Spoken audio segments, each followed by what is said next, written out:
Stay standing.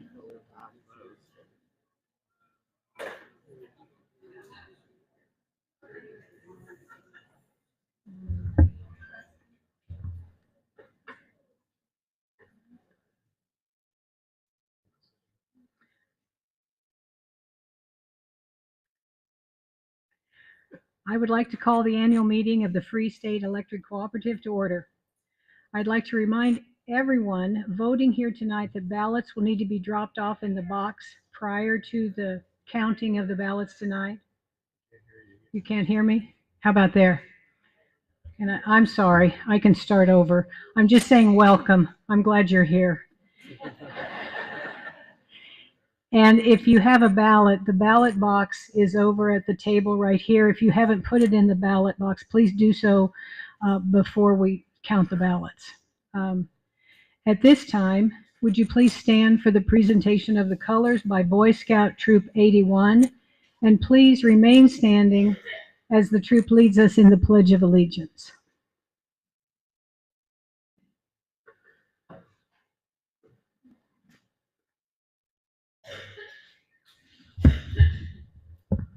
Color Guard, advance.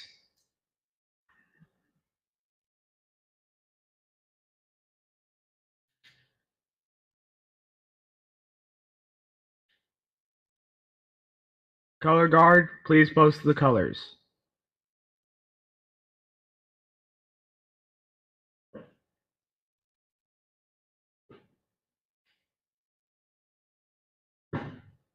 Will you please join me in the Pledge of Allegiance? I Pledge allegiance to the flag of the United States of America and to the republic for which it stands, one nation, under God, indivisible, with liberty and justice for all. Color Guard, return to post.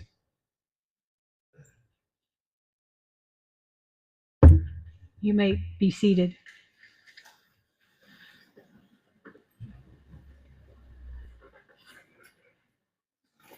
Again, I'd like to say welcome to the 2023 FreeState Electric Cooperative Annual Meeting. My name is Janine Murphy, and I've had the pleasure of serving as the president of the trustee board. I'd like to take a moment to recognize a few people before we get started this evening. First, I'd like to introduce the rest of the board of trustees and cooperative guests. To my left is Don Montgomery from Burlingame. He serves as secretary. Larry Butel, Overbrook, he's the treasurer. This is Chris Parr, our CEO. To my right, Mark Wolfkuhl, he's the vice president from Lawrence. Carol Lohman, she's from Leavenworth. Ralph Phillips from Mayetta. Robert Sage from Maple Hill. And Matthew Tariq from Valley Falls. Also in attendance, thank you. You're going to keep me on my toes tonight. I'm just a little nervous. So, also in attendance is our cooperative attorney, Jake Pugh, right here. We'd also like to welcome our guests, the Kansas Electric Cooperative CEO, Lee Taffanelli. I saw him right there. Thank you. Colleen Wells from KEPCO, right here. John Mugler, the district director for U.S. Senator Roger Marshall, right there. Ron Ellis, the Kansas representative from District 47. Thank you.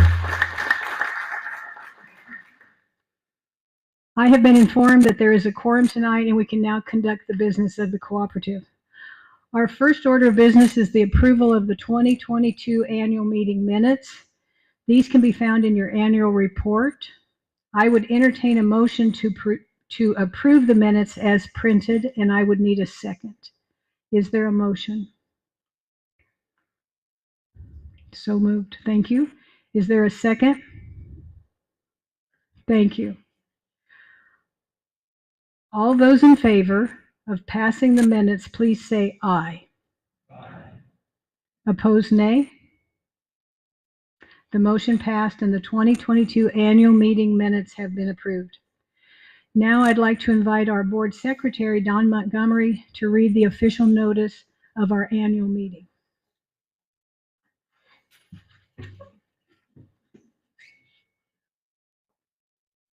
I can actually read these tonight because I stopped at the Oskaloosa Eye Clinic to get a piece of slag out of my eye. So thanks to the Oskaloosa Eye Clinic. To the attention of all members of FreeState Electric Cooperative Incorporated, organized and existing under and by virtue of Chapter 17, Article 46 of the laws in the state of Kansas. You and each of you are hereby notified that on the 25th day of April, 2023, the annual meeting of said FreeState Electric Cooperative Incorporated, referred to above, will be held at 6:30 p.m. at the McLouth office located in Jefferson County at 507 North Union in McLouth, Kansas, to take action on the following matters. Number one, the report of officers, trustees, and committees. Number two, the election of 3 trustees of the cooperative. Number 3, all other business that may come before the meeting or any adjournment or adjournments thereof.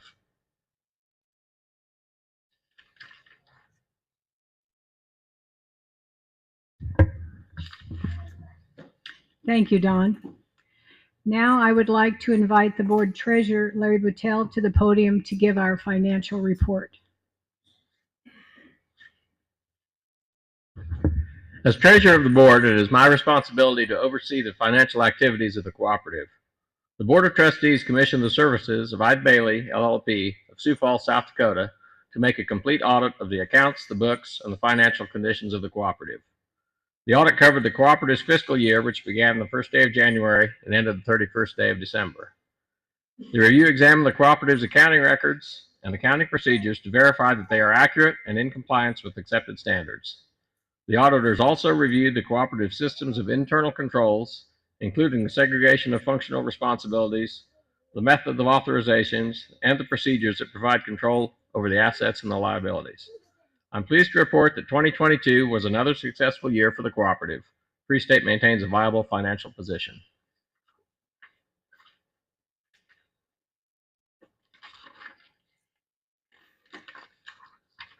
Thank you, Larry.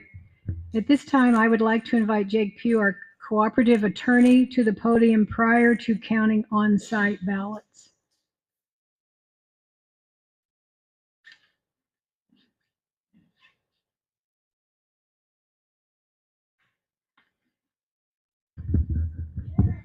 Thank you, Janine. I would like to start by thanking the nominating committee for presenting the slate and for Abby Coffin for chairing the nominating committee. We will now collect any outstanding ballots that have been yet to be cast. If you've not already deposited your ballot, please hold it up now and a member of the staff will come by and collect it. We will report back the results from the election as soon as the ballots are cast, counted, and certified. Thank you.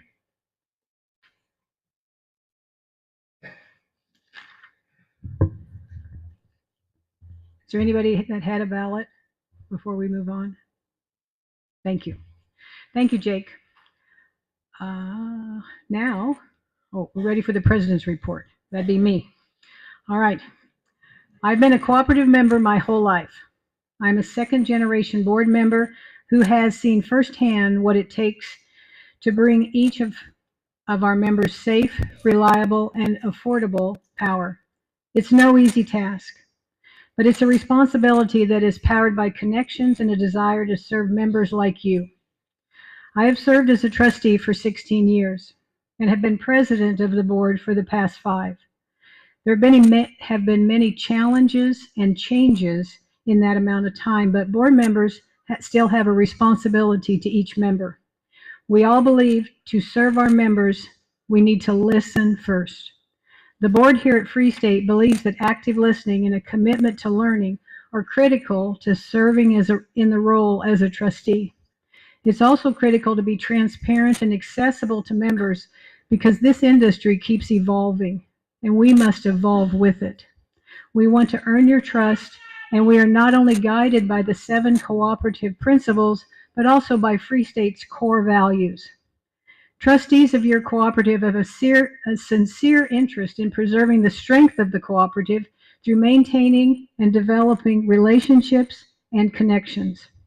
All 9 trustees work to keep open lines of communication with members and ensure equality across the system.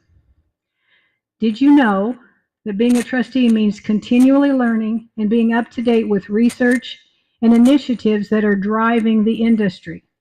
That's very true. Trustees strive to be knowledgeable about trends and circumstances that may affect the members, rural communities, and the area that FreeState serves. The 9 trustees make decisions that impact everyone, including ourselves, because we are also members. Trustees are tasked with making decisions that ensure the stability and sustainability of the cooperative for future generations.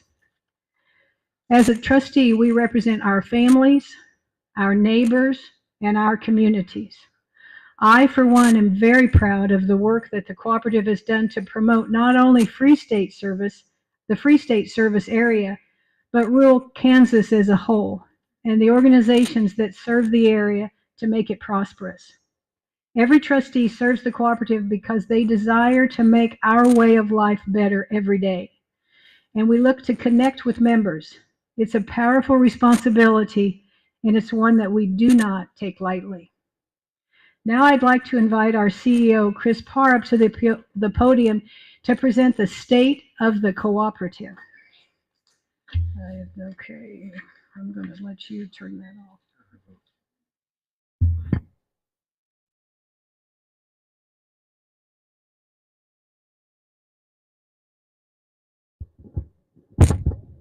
Okay. Can you guys hear me okay? Well, good evening. Thank you, Janine, for the introduction. My name's Chris Parr. I'm your CEO. This is actually my 2nd annual meeting, and I'm pleased to serve you as your Chief Executive Officer. So just want to come with you with a couple of remarks about the state of the cooperative and where things are headed. Sarah, I don't know if this is advancing for me. So where we're at, so FreeState Electric Cooperative, we're made up of 2 districts you might be aware of, East and West District. Right now, we ended the year of 2022 with a little over 15,500 members. We're just a little north of 18,792 meters, and that's continuing to grow. We're seeing approximately about 200 new services be put in annually throughout the cooperative service territory.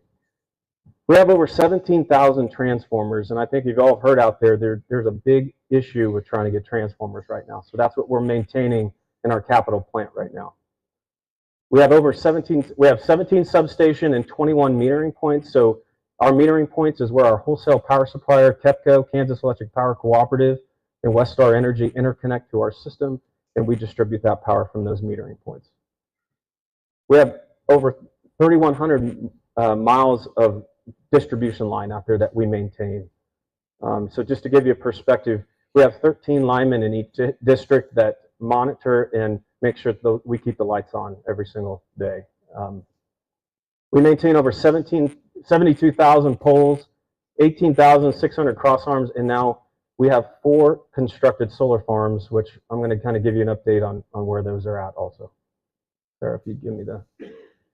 So I know this is hard to read, but really this is a graphic I want to depict for you. When we talk about revenue, we talk about a dollar that enters the co-op. That pie chart is showing that yellow color represents 16% of that revenue goes to what we call as a fixed cost. Those are our known and measurable costs that we can control within the co-op. In that green area, 84% is where what we call as a variable cost. And the largest, so 84 cents of every dollar that comes in to FreeState Electric goes to pay for variable costs, and a big portion of that is our power cost. So that's a big piece of where those dollars. That's variable cost would be something that it's out of our controls. It's the price of our material. what you've seen with inflation and things like that in our cost of power. But we have to pay those bills. The bottom chart, and this is all in your annual report, so if you go onto our website, you can access this report, but what that chart is trying to depict is that is our operating expenses and what it's done over the last 3 years. We had a gain of from 2020 to 2021, it was an over 7% jump in just operating expenses alone. And then you're looking at from 21 to 22, over a 6.2% jump in expenses. Obviously, that's driven by a lot of that is price of just the goods and services that we have to consume to operate the co-op. Financial reporting, we had a very solid 2022.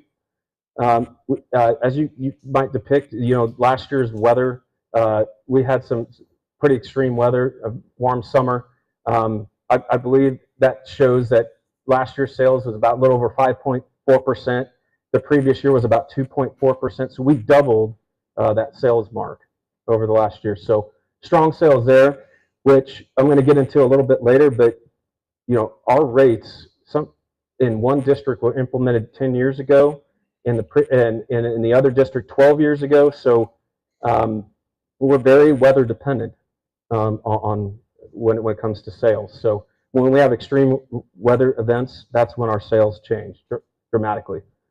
And then the last one is really what it's trying to depict is what the cost per mile of line we install, so our cost of capital. And it's over $47,000 a mile of what we're having to invest per mile of line right now.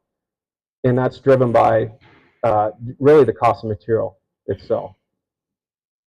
Sarah, if you jump to the next one. So we talk about challenges. And in my role, I spent a lot of time working with Lee and his team at Kansas Electric Cooperatives. I applaud him and his team and their government relations teams because we're really on the forefront of what's going on in Washington and what's going on our state level, our state legislator level. So some of the big things that we're talking about on the federal level is what's going on with the farm bill that's coming out. How are we managing supply chain issues? How are we delivering safe, reliable energy to our members and keeping those costs affordable? On the local front, there's been a lot of talk locally about what the Kansas Corporation Commission is going to do with their regulatory body. They're thinking about making an energy office under the Attorney General. We're monitoring that. There was a lot of talk and a lot of work done on the right of first refusal and what's happened with transmission costs. We've seen a huge change in what costs have done with transmission. And so those are a couple of the big things that we're covering there. And so we spend a lot of time advocating to our local legislature about how do we maintain safe, reliable, affordable costs for our members. Second is, you've probably been seeing, there's been a lot of retirements out there. And we are not in a different boat. We're trying to retain and recruit top talent and keep our good folks here and bring good people here. Just a quick stat. Since 2017, over 40% of our employees are brand new. I have 3 journeyman lineman positions alone in this district open, and they've been posted for longer than 10 months. So there's a labor shortage out there, and we have to address that. So when we get good people here, we got to keep them here. So being competitive in wages, you've seen some workplace flexibility. You might have read we put our operations folks are on 4 10-hour days to try to give some of that flexibility, and we're trying out different avenues while maintaining productivity and serving our members and keeping that service at the service level that it should be maintained. Lastly, another couple things is commodity prices. So natural gas over the last couple of years has really risen. That drove the price of wholesale power up, and we've seen that kind of level off. It's coming down finally, but the price of fuel still remains high. And you can see out back, we have large bucket trucks that maintain a lot of fuel. One of the advantages we saw in moving that 410 schedule was that the amount of fuel consumed went down by 10%. So we're trying to find efficiencies in this high cost environment, such as that. Rising interest rates, we're all feeling that. We have 2 forms of cost of capital. We collect dollars in rates in form of equity or in debt, and when we have to go out and borrow these dollars at a higher cost, that drives our interest expense up. That's a variable cost that we can't help with. It's how we raise capital to build line. And then obviously we've been in a high inflationary period. I think CPI was north of 8%. The consumer price index was over 8% last year. So we have all those challenges facing us right there. And then there's a supply chain issue. And we've been fortunate enough that we've aligned ourselves with a supplier that's helped us keep us as these new services come online. But you know, when you get a quote for a transformer, it's 2.5 years out. That makes it real hard to plan ahead for that. So we're trying to keep those on the wraps, but I would give it to my staff that they have done a heck of a job of managing through those challenges times, and we're going to continue to do that for you. Sarah, one more. So let's talk about our renewables and our solar partnerships. So here on the East District, we have 2 solar sites, one in Oskaloosa, the 1 megawatt site right off of 59 Highway, and then we have a 3/4 of a megawatt site, a 750 kW site at Stranger Substation out of Tonganoxie.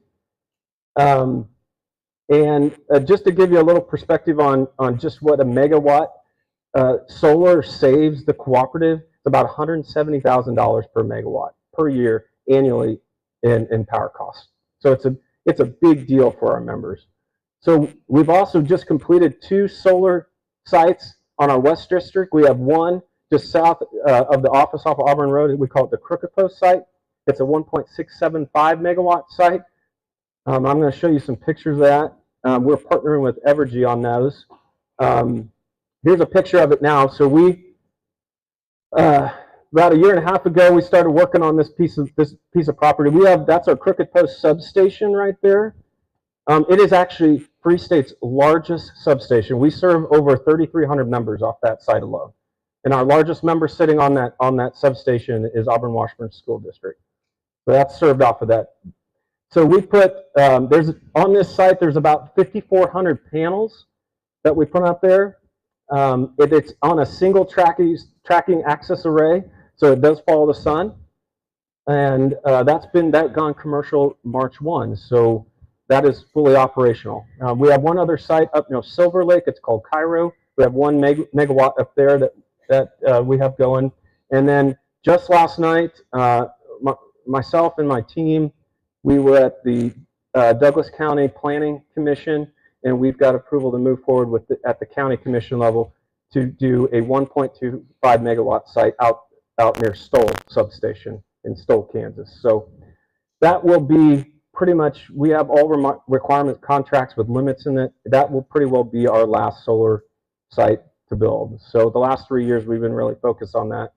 And again, folks, just so you realize, you know, the energy we're purchasing off of this is about half the cost that we can pay wholesale.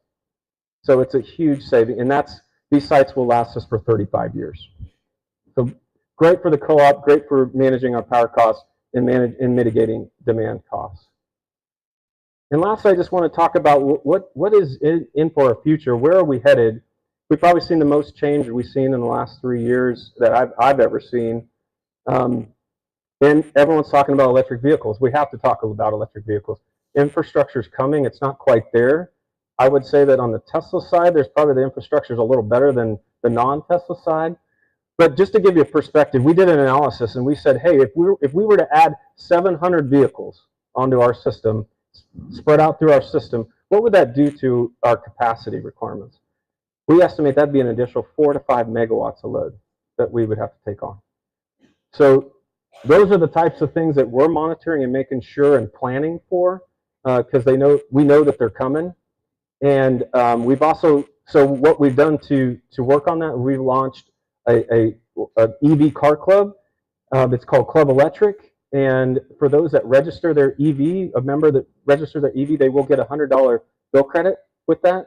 Because we just want to know where those vehicles at, because we want to make sure your transformers are right size. We want to make sure all the conductor that's going out there is right size. So that's a very important piece of our planning process.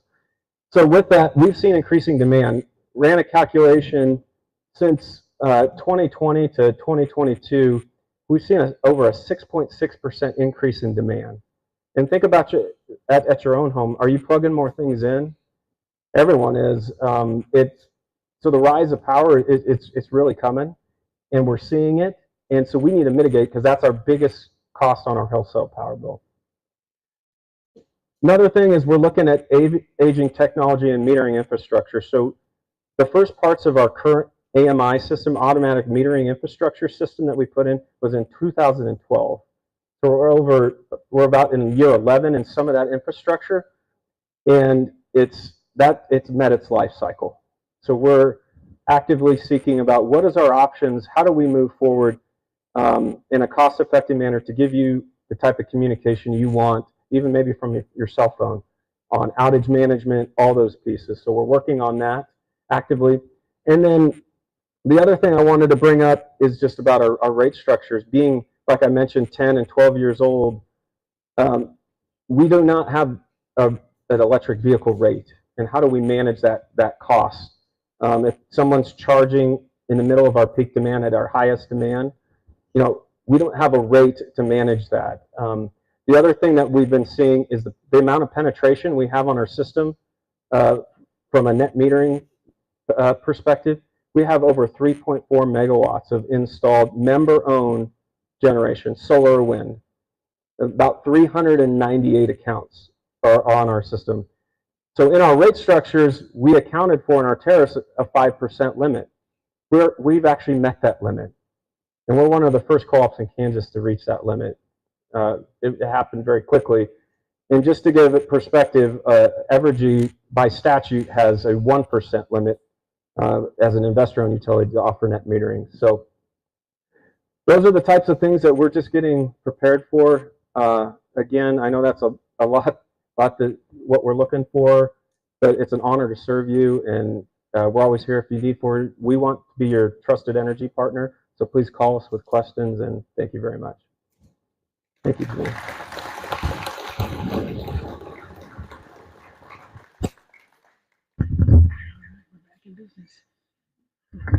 Thank you, Chris. At this time, I will report that there is no old business to be brought forward in the meeting. So we will move on to the business of electing cooperative trustees, and I'll invite our attorney to back to the podium to certify the results.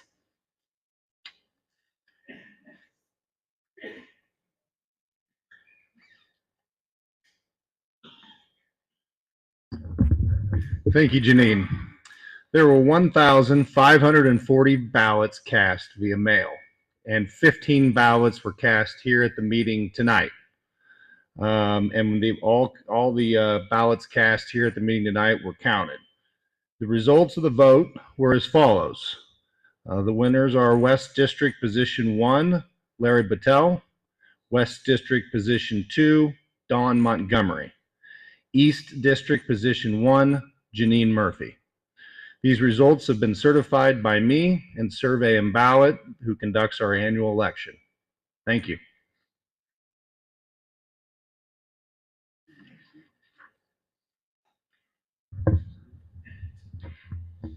Thank you, Jake, and congratulations to those elected to represent your cooperative. It truly is an honor to do so.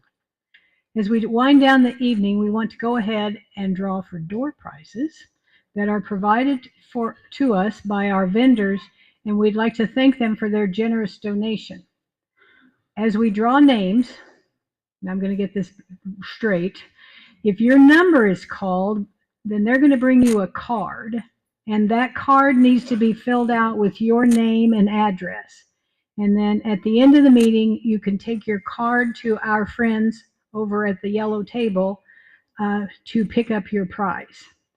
And so I'm going to ask Sarah Farley to come up here and draw the numbers.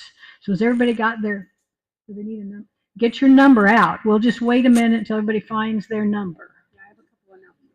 Oh, you have some, okay, she has some announcements, but hunt your number while she's announcing. Okay, I just have a couple little housekeeping things. When we did our minutes, who made the motion? Okay, and who seconded it?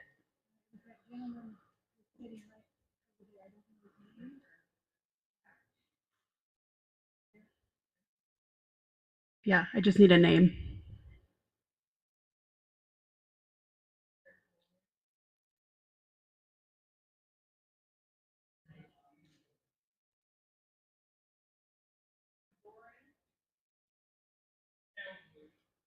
Okay.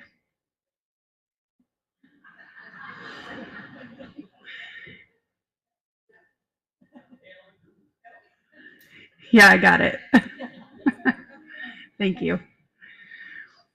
Okay, and then again, just a quick announcement. We do have a table right outside to put your water bottles on as you leave if it's empty. We're going to recycle those. And then also on your way out, I think we have cookies that are left over. You can grab one of those on your way out as well.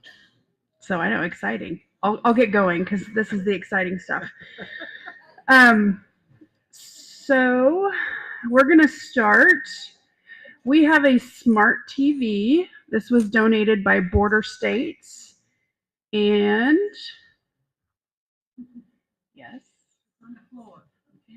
125 is right back there.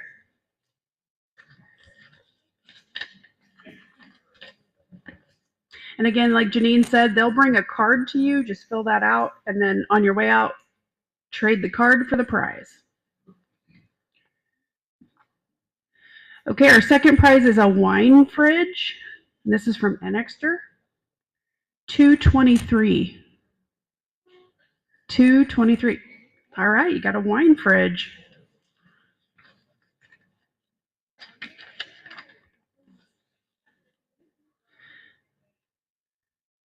All right, now we have a $100 bill credit from FreeState Electric.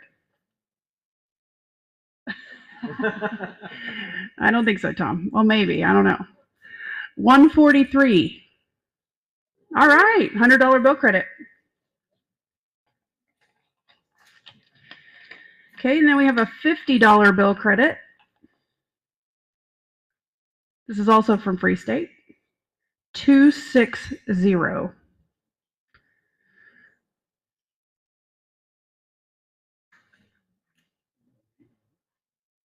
Yep. Somebody's missing out. Oh, Harlan. Is it legit?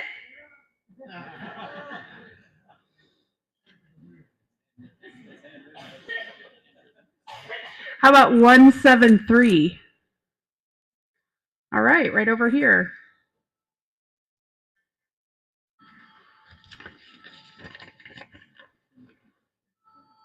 Okay, we have another $50 bill credit from KSI. 216. Okay. We have a $50 bill credit from KEPCO.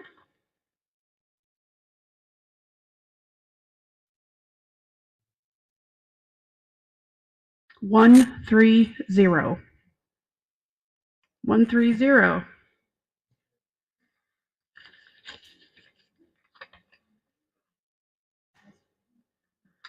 We have a Pro Scan tool from KEPCO.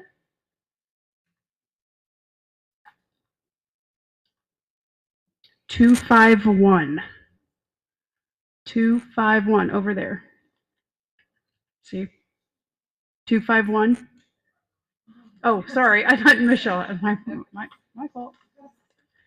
You got a system. All right, we have a $25 Bass Pro gift card from Talman Equipment. We're going to have two of these. The first one is 294. Right there. And the second one is 124. Right there in the back.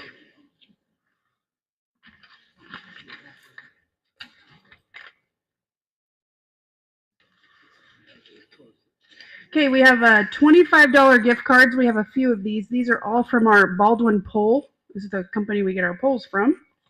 The first one is going to be 167.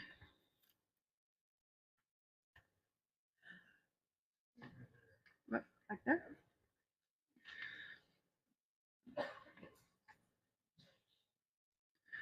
230 is the next one. back here in the corner. Another one is 187 over here.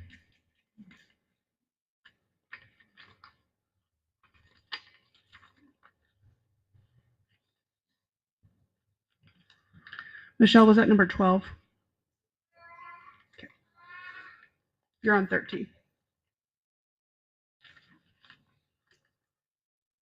So this is our last Walmart gift card. 148. Okay. All right, now we have a FreeState swag box over there, and it's got some copper cups and some ginger beer and some other fun stuff. Provide your own alcohol. Oh, everybody sighs. Number 283.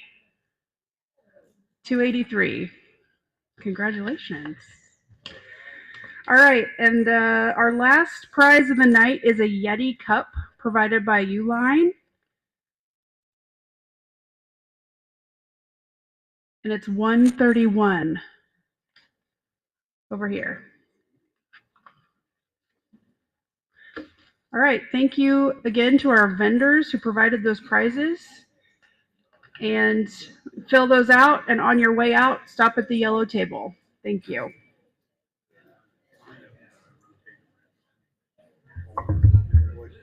As we close tonight, I'd like to thank you all for coming. You can keep moving, it's all right.